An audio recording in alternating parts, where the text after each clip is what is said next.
sa harap ng hari, sa kapangyarihang kayang sumira.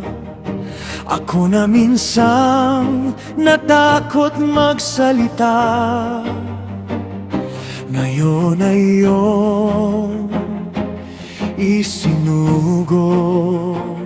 Sa bawat salitang lalabas sa bibig ko, ikaw ang dapat marinig nila.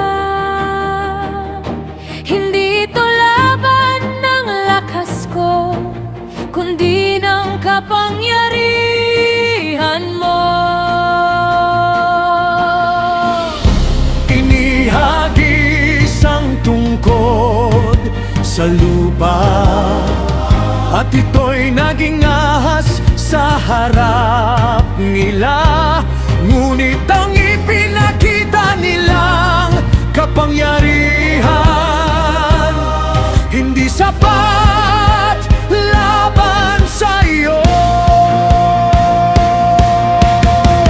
Kahit ginaya nila ang tanda, ikaw pa rin ang mas dakila. Sa bawat pagtatangkang pumantay, ikaw ang nangingibaba. Kapag ikaw ang kasama ko, hindi ako mag-iisa. Ikaw